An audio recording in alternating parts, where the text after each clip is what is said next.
வாக்யஜ்ஞேன கல்பதாம்.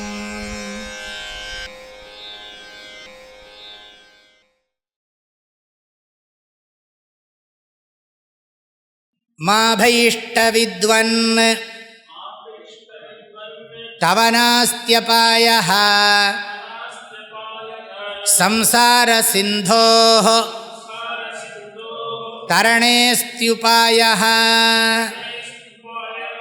ஏனைவ யாதா யதயோஸ்ய பாரம் தமேவ மார்க்கம் தவ நிர்திஷாமி. மாபைஷ்டவித்வன்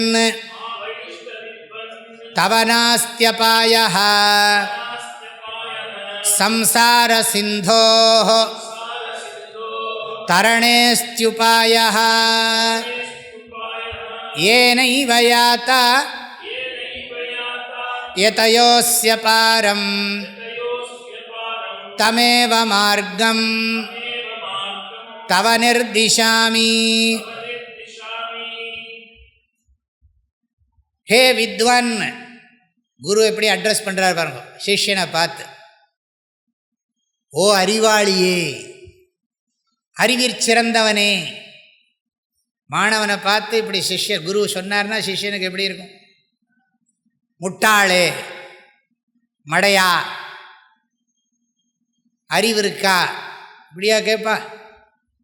அறிவு கெட்டு போனவனே, இப்படியா அட்ரஸ் பண்ணுறது? அந்த வார்த்தையில் சொல்லக்கூடாது, புரியறதுக்காக சொல்கிறேன், கம்பேரிசன். அப்படிலாம் ஓ பாவியே. நான் குரு சிஷ்யன் பார்த்து குருவை பார்த்து என்ன சொல்லுவான்னா, உங்களுடைய ஃபாதருக்கு நீங்களும் பாவிதானே சொல்ல வேண்டியதானே? இப்படி பாவி பரம்பரையே சொல்ல வேண்டியதான். இப்படியா சொல்லுவான்? வந்திருக்கிறவனை பார்த்து பாவியேன்னா சொல்லுவான். கடவுளை கும்பிட வந்தவனை பார்த்து பாவியேன்னா. விவேகானந்தர் ரொம்ப கடுமையாக கண்டிக்கிறார். ஒருவனை பாவி என்று சொல்வது பாவம். ஒருவனை பாவி என்று சொல்வதற்கு நமக்கு என்ன தகுதி இருக்குது? நம்ம என்ன பெரிய புண்ணியசாலியா? நமக்கு என்ன குவாலிஃபிகேஷன் இருக்குது? நம்ம அவ்வளோ புண்ணியமாக பண்ணிவிட்டோம். இன்னொருவனை பாவி என்று சொல்லுவது மாபெரும் தவறு. அவனுக்கு புரியணும், நாம் தவறு செஞ்சுருக்கோம். பாவம் என்று சொல்லாதே, மிஸ்டேக்னு சொல்லுங்கிறார். No say sin, he had some mistakes. அவன் மிஸ்டேக் பண்ணியிருக்கான், கொஞ்சம் தப்பு தெரியாமல் பண்ணிவிட்டான், பிகாஸ் ஆஃப் இக்னரன்ஸ் அப்படின்னு சொல்லிவிட்டு அதை விட்டுட்டு அவனை வழி கொண்டு வரதை விட்டு பாவியே, கூட்டமாக சேர்ந்து மாஸ் பாவிகளே, அது வேறு பன்மையில் வேறு அப்படின்லாம் சொன்னால் அது நல்லாவா இருக்கு? அது மாத்திரமில்லை, எங்கிட்ட என்ன பாபியேன்னு கூப்பிடுற என் மதத்தில் தான் உனக்கு உண்மையிலேயே பாதுகாப்பு உண்டுன்னா. ஏதாவது கொஞ்சமாவது மண்டையில் மசாலா இருக்கான்னு கேட்குறான் நம்ம பையங்கள்லாம். நான் கொஞ்சம் இதாக தான் பேசினேன், கொஞ்சமாவது விவேகம் வேண்டாமா? சரி, உங்கள் ஊரில் சொல்லிக்கோ, எங்கள் ஊரில் சொல்லாது. உங்கள் ஊரில் இருக்கிறவங்களாம் அப்படி இருந்திருக்கலாம். உங்கள் ஊர்னால் என்ன, அவன் சொன்னதை இங்கே சொல்லிட்டு இருக்கோம் நம்ம. பாபம்னு அந்த வார்த்தையை சொல்லிகிட்டே இருந்தாலும் அந்த வைப்ரேஷனே பாபம், சொல்லக்கூடாது. இப்போ நம்ம ஏதோ புரியறதுக்காக பேசுகிறோம், ஆனால் அதுக்கே வாயை கழுவணும், மனசை கழுவணும். ஏதோ புரியணும் அப்படிங்கிறதுக்காக சொல்கிறோம். நம்ம என்ன சொல்லுவோம்? நம்ம பார்த்து பாபின்னு சொல்கிறவனையும் நம்ம என்ன சொல்லுவோம்னா, பகைவனுக்கு அருள்வாய், அவனும் புண்ணியசாலி தான் பாவம், அவன் தன்னை பாபின்னு தப்பாக நினச்சின்னு இருக்கான். மனித உடம்பை கடவுள் என்றைக்கு கொடுத்தாரோ அன்னைக்கே நம்மெல்லாம் புண்ணியசாலி. அதுவும் கூண் குருடு செவிடு பேடு இல்லாமல் கொடுத்துருக்காரு இந்த உடம்பை. இந்த உடம்பை என்றைக்கு கடவுள் கொடுத்தாரோ அன்னைக்கே நாம் புண்ணியசாலிகள் தான். இந்த புண்ணியத்தை மறக்கலாமா? அதனால் நம்ம என்ன சொல்கிறோம், அவன் மனிதன் இல்லையா, மனிதனை பார்த்து நம்ம பாவியும் போமா புண்ணியன் போமா. உனக்கு கடவுள் மனித உடம்பை கொடுத்துருக்காரப்பா, தேர்ஃபோர் யூ ஆர் புண்ணியசாலி. நான் அதுக்கு லாஜிக் வச்சுருக்கேன். நீ மனிதனாக பிறந்ததினாலேயே நீ புனிதமானவன். மனித பிறவியில் தான் உனக்கு பகுத்தறிவை பயன்படுத்தக்கூடிய வாய்ப்பு கிடைத்திருக்கிறது. எனவே நீ புனிதமானவன். நீ கிறிஸ்தவனாக இருந்தால் நீ சொல்லிக்கலாம் உன்னை பாவின்னு. நான் சொல்கிறேன் நீ புண்ணியசாலி. இப்போ நான் சொல்கிறது உனக்கு நல்லதுன்னு படுறதா உன் சின்ன புத்திக்கா பெரிய புத்திக்கோ வச்சுக்கோ. நான் சொல்கிறது உனக்கு நல்லதுன்னு படுறதா நீ சொல்கிறது நல்லதுன்னு படுறதா? நீ என்னை பார்த்து என்ன சொல்கிற? பாவிங்கிற. நான் உன்னை பார்த்து என்ன சொல்கிறேன்? புண்ணியசாலிங்கிறேன். இப்போ நீ என்ன யோசிக்கிற? இப்போ நான் நீ உயர்ந்தவனா நான் உயர்ந்தவனான்னு கேட்கல. நான் சொல்கிறது நியாயமானதா இல்லையா? நான் இல்லாஜிக்கலாக பேசுகிறேன்னா இர்ரேஷனலாக பேசுகிறேன்னா நீ இர்ரேஷனலாக பேசுகிறியா? ரிலிஜன் மனிதனுக்கு ரிலிஜனுக்குள்ளே ஒருத்தன் என்டர் பண்ணிட்டான், அவன் சந்தோஷமாக இருக்கணும். வரும்போதே அவனுக்கு கில்ட்டு ஃபீலிங்கோடையே வருது, குற்ற உணர்ச்சியோடையவா அவன் கூப்பிடுறது. நீ பாவின்னொடனே அவனுக்கு குற்ற ஆமாம்மா நான் அங்கே அந்த பாவம் செஞ்சேன் இந்த பாவம் செஞ்சேன்னு அவனுக்கு பாவமெல்லாம் ஞாபகத்துக்கு வரும். குற்ற உணர்ச்சியை தூண்டக்கூடாது. குற்ற உணர்ச்சியை நீக்கி அவன் இனிமேல் குற்றம் பண்ணாமல் இருக்கிறதுக்கு வழிகளை சொல்லிக் கொடுக்கணும். அது மதம், அது நம்மள்கிட்ட இருக்குது. அதனால் ஏன் இப்படிலாம் தவறான இதெல்லாம் விதைக்கணும்? ஹார்வெஸ்ட் பண்ணுறேன், மாற்றுறேன், மனமாற்றம் வேணும், இவரிடத்துல தான் நீ தேடும் நிம்மதி இவரிடத்தில் மட்டுமே உண்டு. இன்னும் அவர் என்ன மொத்த வியாபாரியா என்ன? ஹோல்சேலா? இல்லை, அப்படி இல்லைப்பா.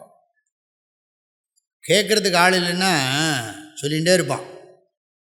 குட்டை குட்டை குனிகிறவனும் முட்டாள், குனிய குனிய குற்றவனும் முட்டாள். அவ அளவாக பேச நிறுத்திக்கிறேன்.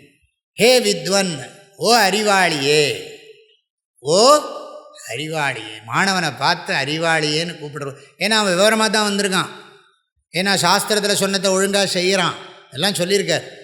மோட்சத்தை விரும்பி வந்திருக்கான், பணத்துக்காக வரல, கல்யாணம் பண்ணி வைங்கன்னு வரல, குழந்தைக்கு மந்திரம் சொல்லி கொடுங்கன்னு வரல, கோயில் கட்டணும், கும்பாபிஷேகம் பண்ணணும், உங்கள்கிட்டையும் கொஞ்சம் டொனேஷன் வாங்க வரேன்னு வரல, எதுக்காகவும் வரல.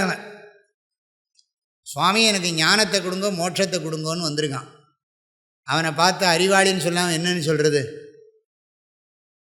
ஓ அறிவாளியே, வித்வன் அப்படிங்கிறார், அட்ரஸ் பண்ணுறார்.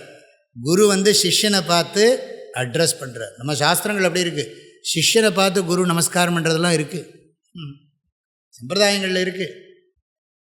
ஏன்னா அவனுக்குள்ளே அந்த ஒரு தேடல் இருக்கே, அந்த தேடலை வணங்கணும் இல்லையா? நம்ம ஒரு காலத்தில் தேடல் இருப்போம், நம்மளும் வணங்கத்துக்குரியவராக தான் இருந்திருப்போம். இப்போ தேடி முடிஞ்சு போச்சு வச்சுக்கோ, உண்மை புரிஞ்சு போயிடுச்சு. ஆனால் அவன் அந்த தேடலோடு அந்த தாகத்தோடு வரான். உண்மையை தெரிஞ்சுக்கணும், உண்மையை தெரிஞ்சுக்கணும், உபனிஷத்தை படிக்கணும், கீதையை படிக்கணும், ஆசையாக படிக்கணும், தெரிஞ்சுக்கணும்னு ஆசையோட சிஷ்யன் வர்ற போது அவனை பார்த்து அவனுடைய உள்ளத்தில் இருக்கிற அந்த தாகம் இருக்கே, அது வணக்கத்துக்குரியதா இல்லையா? எவ்வளோ சிறப்புடையது. அதை மதிக்கணும், ரெஸ்பெக்ட் பண்ணணும். ஸ்டூடெண்ட்டை ரெஸ்பெக்ட் பண்ணுறது தான் நம்ம சிஸ்டம். இப்போ ரெண்டுமே இல்லை. ஸ்கூலில் காலேஜில் எல்லாம் ஸ்டூடெண்ட்டும் குருவை ரெஸ்பெக்ட் பண்ணுறது இல்லை. இந்த லௌகிக வித்தையினையும் நம்ம அந்த காலத்தில் லௌகிக இந்த உலகியல் கல்வியை கற்றுக் கொடுக்குற ஆசிரியருக்கு மதிப்பு உண்டு.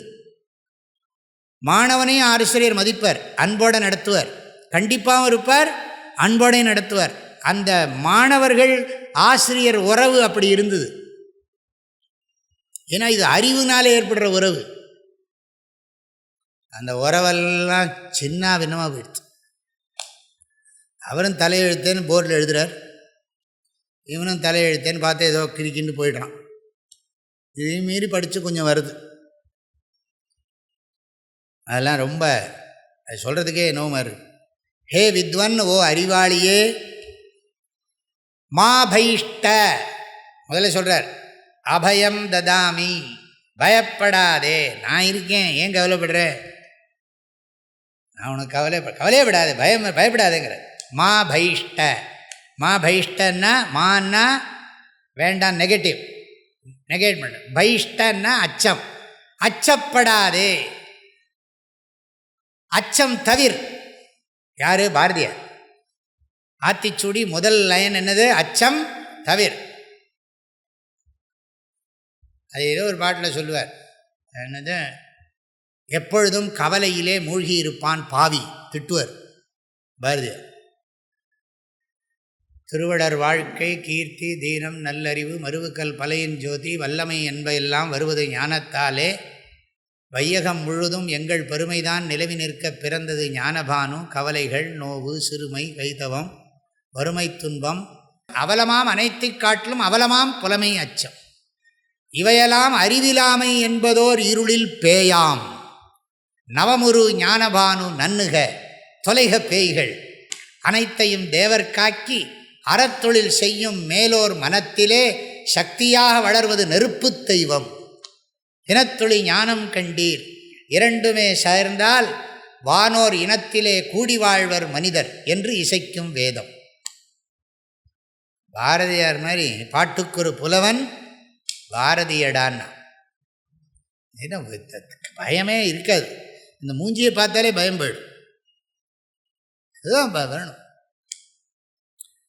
அதாவது மா பைஷ்ட அச்சப்படாதே, அது மாத்திரமில்லை, இன்னொன்று சொல்ல அச்சப்படாதே. தவ அபாயா நாஸ்தி, ஸ்லோகத்தை பார்த்தா தான் தெரியும்.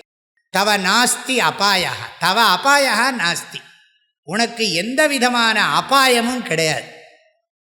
இந்த பொருளுக்கு அபாயம் வரலாம், பொருள் போகலாம், உறவுகள் போகலாம், சூழ்நிலைகள் மாறலாம், உடம்பு அழிந்து போகலாம், என்ன வேணாலும் நடக்கலாம், உச்சி மீது வானிடிந்து வீழலாம், எல்லாமே திடீர்னு எங்கேயோ பொத்துன்னு போயிடலாம். மவுண்ட் ரோட்டில் திடீர்னு பள்ளம் விழுந்துருத்துங்கிறான். என்னால் ரோட்டில் போயிட்டே இருக்கிறது பள்ளம் விழுந்து நான் என்னோட நேரம் போக வேண்டியதான் சொர்க்குலோகத்துக்கு. அதனால் என்ன வேணாலும் நடக்கலாம். ஆனால் உனக்கு உண்மையிலேயே அபாயம் கிடையாது. இதெல்லாம் அழியறதுனால உனக்கு அழிவில்லை. உறவுகள் மாறுவதாலோ உறவுகள் அழிவதாலோ சூழ்நிலைகள் மாறுவதாலோ உனக்கு எந்த அழிவும் இல்லை. அதை பொறுத்து உன் வாழ்க்கை இல்லை என்பதை ஞாபகத்தில் வைத்துக்கொள். பொருளை சார்ந்தோ உறவுகளை சார்ந்தோ சூழ்நிலைகளை சார்ந்தோ உன் உடலின் ஆரோக்கியத்தை சார்ந்து கூட எதுவும் இல்லை. எல்லாம் வேணும், ஆனால் அதையே சார்ந்திருக்காதே. எல்லாம் கார்ட்போர்ட் சேர் மாதிரி. நீங்கள் உட்காந்துருக்கிற சேர் கொஞ்சம் ஸ்ட்ராங்காக இருக்கிறதுனால உட்கார முடியாது. இது கார்ட்போர்டெலாம் இருந்திருந்துன்னா அலங்காரம் தான், உட்கார்ந்தோடனே விழுந்துடும், நம்ம வெயிட்டு தாங்காது. அது மாதிரி நம்ம இந்த சேர் எப்படின்னா, இது நல்லா கொஞ்சம் தாங்குகிற சேர். அதுக்கு ஒரு வெயிட்டு வச்சுருப்பான், அந்த வெயிட்டுக்கு அது தாங்கும், இந்த சேர் தாங்கும். நம்ம ஃபேமிலி மணி பொசிஷன்லாம் என்னதுன்னா அதெல்லாம் அலங்காரம்தான். அது உட்காந்தோம் வச்சுங்க உடஞ்சிடும். அதை சார்ந்திருக்கக்கூடாதுன்னு சொல்கிறேன். பணம் பதவி புகழ் உறவுகள் சூழ்நிலைகளெல்லாம் கார்ட்போர்ட் சேர் மாதிரி தான். அதை ரொம்ப லீன் பண்ணக்கூடாது, சும்மா அதை வச்சுருக்கணுமே தவிர நம்ம உட்காந்துருக்கிறது நம்ம அறிவுலேயும் ஊக்கத்துலேயும் தான் உட்காரணும். அதை சார்ந்து தான் இருக்கணும். அது எப்போ வேணாலும் எப்படி வேணாலும் மாறும். தவ அபாயா நாஸ்தி, உனக்கு எந்த ஒரு அபாயமும் இல்லை, உனக்கு எந்த அபாயமும் இல்லை. கீதையில் பகவான் சொல்லுவார், அர்ஜுனா நல்ல காரியம் செய்கிறவன் ஒரு நாளும் வீணாக போக மாட்டான் பார். நலம் செய்வோன் ஒரு நாளும் நலிவுறுவதில்லை அப்பா. நகி கல்யாண கஷ்டித்து துர்கத்தின் தாத்த கச்சதி. அபாயா நாஸ்தி சம்சார சிந்தோஹோ தரணே உபாயா அஸ்தி. ரொம்ப அழகாக டீச் பண்ணுறது சம்ஸ்கிருதமே, ரொம்ப அழகு. சம்சார சிந்தோஹோ தரணே. சம்சாரம்னா என்ன? இந்த இன்ப துன்பம் நிறைந்த இவ்வுலக வாழ்க்கை. சிந்துனா கடல். எத்தனை இன்பம் அனுபவிச்சிருப்போம், எத்தனை துன்பம் அனுபவிச்சிருப்போம், இன்னும் எத்தனை இருக்கோ தெரியாது. இப்போ எத்தனையோ இன்ப துன்பம் இருக்குது. சம்சார சிந்தோஹோ. அப்புறம் எத்தனை உடம்பை எடுத்திருப்போம். இது ஒரு இந்த வாழ்க்கையில் பிறந்ததுலேருந்து சாகிற வரைக்கும் அனுபவிக்கிற சுகதுக்கம் வேறு. எத்தனை உடம்புக்குள்ளே புகுந்து எத்தனை சுகதுக்கத்தை அனுபவிச்சிருப்போம். அதுதான் சம்சார சாகரம், பிறவி பெருங்கடல். அதை தான் சொல்கிறார். சிந்துனா கடல், சம்சார சிந்தோஹோன்னு சொன்னால் என்ன அர்த்தம்? பிறவி பெருங்கடலை தரணே. தரணேன்னா தாண்டுவதற்கு, கடப்பதற்கு. உபாயா வழிமுறை, அஸ்தி இருக்கிறது, வழிமுறை இருக்கிறது. ஓ மாணவனே, அறிவாளியே அச்சப்படாதே, உனக்கு எந்த குறைபாடும் வரப்போவதில்லை. இந்த பிறவி பெருங்கடலை தாண்டுவதற்கு வழி இருக்கிறது, தாண்டி விடலாம். அப்படி ஒரு பாட்டு இருக்கே, தாண்டி விடலாம் கடலை தாண்டி விடலாம், சம்சார சாகர கடலை தாண்டி விடலாம் அப்படின்னு ஒரு பாட்டு இருக்கு. குருவின் அருளால் தாண்டி விடலாம், மெய்யறிவால் தாண்டி விடலாம். தரணே உபாய அஸ்தி. அது மாத்திரமில்லை, இதை நான் புதுசாக கண்டுபிடிச்சேன்னு நினச்சிக்காது. நான் இப்போ புதுசாக ஒரு மருந்து ட்ரை பண்ணிருக்கேன், உனக்கு கொடுத்து பார்க்கலான் இருக்கேன். நான் புதுசாக ஒரு மருந்து சொன்னான், ஏதோ புஸ்தகத்தில் போட்டிருந்தான், அதெல்லாம் தயார் பண்ணியிருக்கேன். அந்த வியாதி உனக்கும் இருக்குது, அதனால் உனக்கு முதல்ல கொடுக்க போகிறேன்னா. வேறு யாருக்காக கொடுத்து டெஸ்ட் பண்ணிவிட்டு எனக்கு கொடுன்னா. இல்லாட்டி அதுக்கு தான் வெள்ளெலி கொடுங்குறான், இது கொடுங்குறான். இப்போல்லாம் வேறு தியரிலாம் வந்துட்டுருக்கு. இப்போ இந்த ரேப்பிஸ்டெல்லாம் இருக்கான் இல்லையா, இப்போ இந்த நிர்பயா கேஸ் எல்லாம் போடுறாங்க இல்லையா, இவனுக்கு என்னத்துக்கு தூக்கு கொடுக்கணும், அதுக்கு பதிலாக இந்த மெடிசன்லாம் இவன்கிட்ட ஏற்றி செக் பண்ணுங்கிறான்.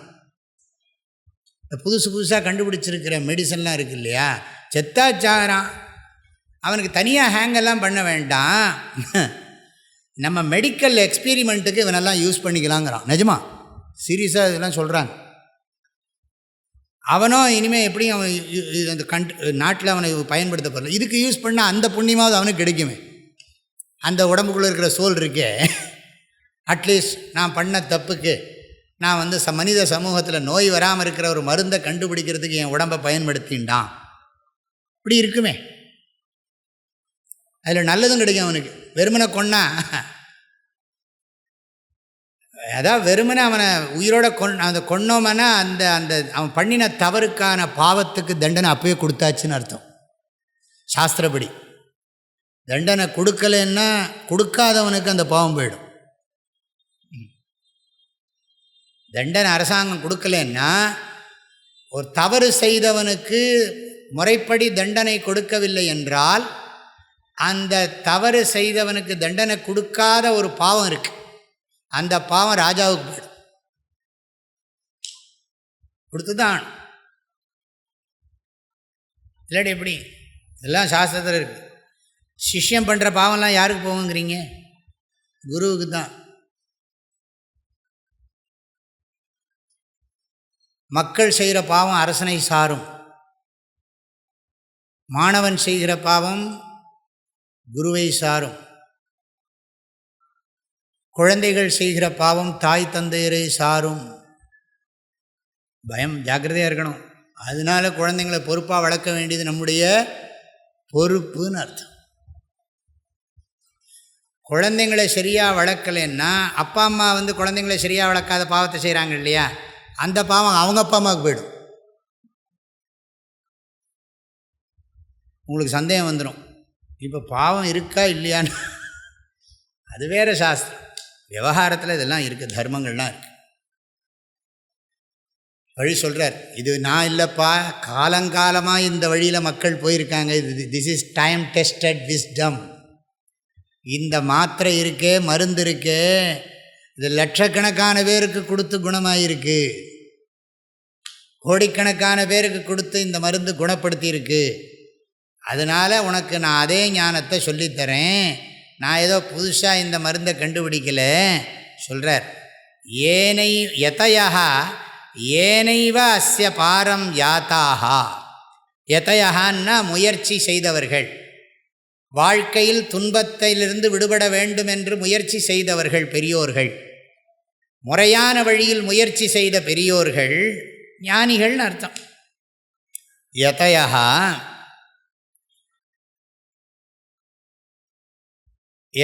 சங்கராச்சாரிய சொல்ற பிரயத்னசீலாக சந்நியாசினா. சாதாரணமாக யத்தின்னு சொன்னால் முயற்சி செய்கிறவன் அர்த்தம். என்ன முயற்சி செய்கிறான்னா, தன்னை கட்டுவதற்கு முயற்சி பண்ணுறான்.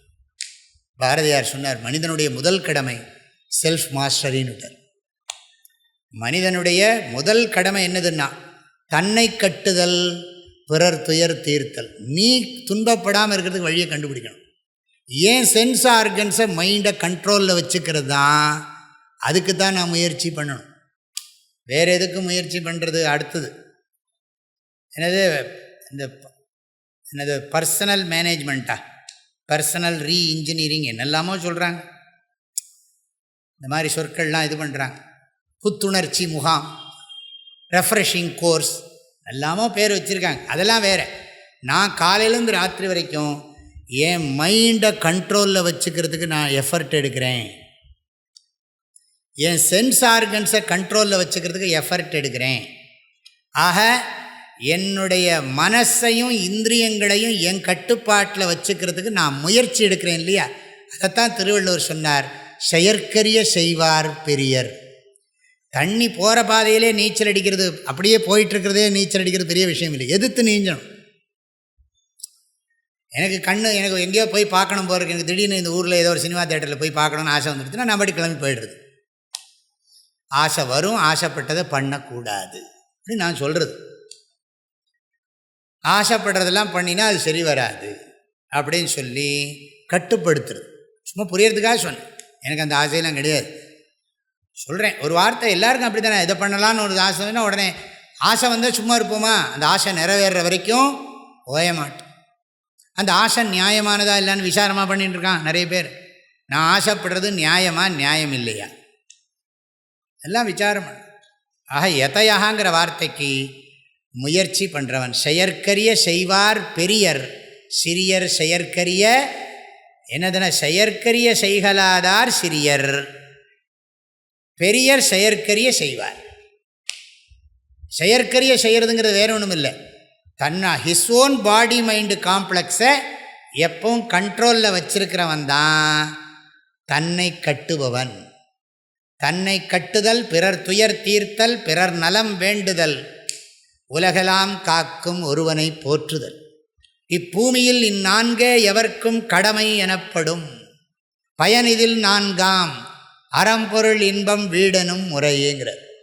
தன்னை கட்டுதல் அறம், பிறர் துயர் தீர்த்தல் பொருள், பிறர் நலம் வேண்டுதல் இன்பம், உலகெல்லாம் காக்கும் ஒருவனை போற்றுதல் வீடு. இது பாரதியாரோட பிரசன்டேஷன், அவரோட பிரசன்டேஷன்.